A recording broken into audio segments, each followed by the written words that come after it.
ਅਗਲੀ ਖਬਰ ਵੱਲ ਚਲੀਏ। ਅੱਜ ਪ੍ਰੈਜ਼ੀਡੈਂਟ ਜੋ ਬਾਈਡਨ ਹੁਣੀ G7 ਦੀ ਜੋ ਸਮਿਟ ਆ ਉੱਥੇ ਪਹੁੰਚੇ ਹੋਏ ਆ ਤੇ ਉੱਥੇ ਇੱਕ ਜੋ ਸਟੇਅਰਸ ਸੀਗੀਆਂ ਪੌੜੀਆਂ ਉੱਥੇ ਤੁਰ ਰਹੇ ਸੀ ਜਦੋਂ ਸਟੰਬਲ ਕਰ ਗਏ। ਲੱਕਲੀ ਕਹਿੰਦੇ ਵੀ ਉਹਨਾਂ ਦੇ ਕੋਈ ਸੱਟ ਚੋਟ ਨਹੀਂ ਆਈ ਤੇ ਉਹ ਜ਼ਮੀਨ ਤੇ ਨਹੀਂ ਡਿੱਗੇ। ਆਪਣੇ ਆਪ ਨੂੰ ਉਹਨਾਂ ਨੇ ਕੰਟਰੋਲ 'ਚ ਕਰ ਲਿਆ। ਪਰ ਇਹ ਪਹਿਲੀ ਵਾਰੀ ਨਹੀਂ ਹੋਇਆ, ਬਹੁਤ ਵਾਰ ਹੋ ਚੁੱਕਾ ਆ ਵੀ ਪ੍ਰੈਜ਼ੀਡੈਂਟ ਜੋ ਬਾਈਡਨ ਹੁਣੀ ਕਿੰਨੀ ਵਾਰੀ ਫੰਬਲ ਕਰ ਜਾਂਦੇ ਆ, ਸਟੰਬਲ ਕਰ ਜਾਂਦੇ ਹੈਗੇ ਆ। ਉਹਨਾਂ ਦੀ ਏਜ ਨੂੰ ਲੈ ਕੇ ਰੌਲਾ ਰੱਪਾ ਕਾਫੀ ਪੈਂਦਾ ਰਹਿੰਦਾ ਵੀ 80 ਸਾਲਾਂ ਦੇ ਹੋ ਜਾਣਾ ਵੀ ਨਹੀਂ ਜਦੋਂ ਉਹਨਾਂ ਦੀ ਟਰਮ ਖਤਮ ਹੋਣੀ ਆ। Oldest person to serve as the president ਹੋਣਗੇ ਉਹ USA ਦੇ ਵਿੱਚ।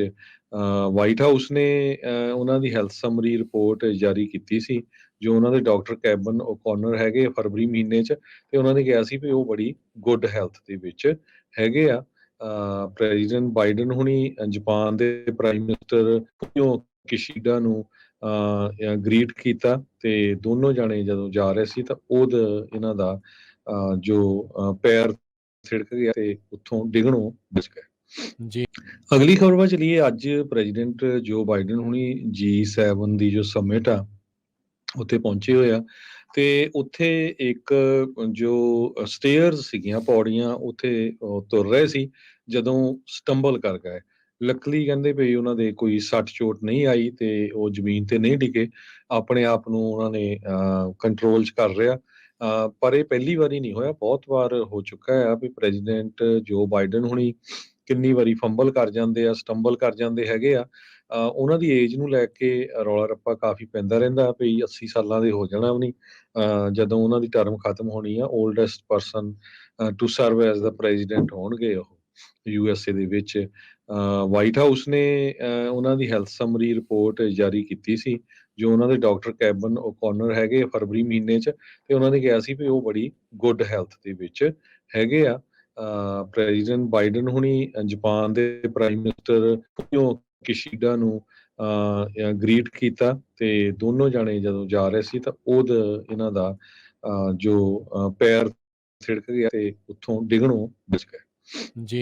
ਅਗਲੀ ਖਬਰ ਵੱਲ ਚਲੀਏ। ਅੱਜ ਪ੍ਰੈਜ਼ੀਡੈਂਟ ਜੋ ਬਾਈਡਨ ਹੁਣੀ G7 ਦੀ ਜੋ ਸਮਿਟ ਆ ਉੱਥੇ ਪਹੁੰਚੇ ਹੋਏ ਆ ਤੇ ਉੱਥੇ ਇੱਕ ਜੋ ਸਟੇਅਰਸ ਸੀਗੀਆਂ ਪੌੜੀਆਂ ਉੱਥੇ ਤੁਰ ਰਹੇ ਸੀ ਜਦੋਂ ਸਟੰਬਲ ਕਰ ਗਏ।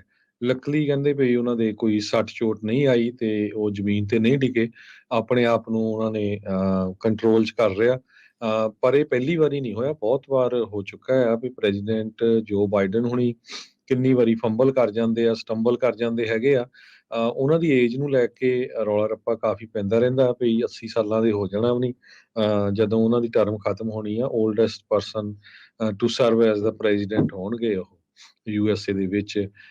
ਵਾਈਟ ਹਾਊਸ ਨੇ ਉਹਨਾਂ ਦੀ ਹੈਲਥ ਸਮਰੀ ਰਿਪੋਰਟ ਜਾਰੀ ਕੀਤੀ ਸੀ ਜੋ ਉਹਨਾਂ ਦੇ ਡਾਕਟਰ ਕੈਬਨ ਓਕੋਨਰ ਹੈਗੇ ਫਰਵਰੀ ਮਹੀਨੇ 'ਚ, ਤੇ ਉਹਨਾਂ ਨੇ ਕਿਹਾ ਸੀ ਵੀ ਉਹ ਬੜੀ ਗੁੱਡ ਹੈਲਥ ਦੇ ਵਿੱਚ ਹੈਗੇ ਆ। ਪ੍ਰੈਜ਼ੀਡੈਂਟ ਬਾਈਡਨ ਹੁਣੀ ਜਾਪਾਨ ਦੇ ਪ੍ਰਾਈਮ ਮਿਨਿਸਟਰ ਫੂਮੀਓ ਕਿਸ਼ੀਡਾ ਨੂੰ ਗ੍ਰੀਟ ਕੀਤਾ ਤੇ ਦੋਨੋਂ ਜਾਣੇ ਜਦੋਂ ਜਾ ਰਹੇ ਸੀ ਤਾਂ ਇਹਨਾਂ ਦਾ ਜੋ ਪੈਰ ਥਿੜਕ ਗਿਆ ਤੇ ਉੱਥੋਂ ਡਿੱਗਣੋਂ ਬਚ ਗਏ। ਜੀ।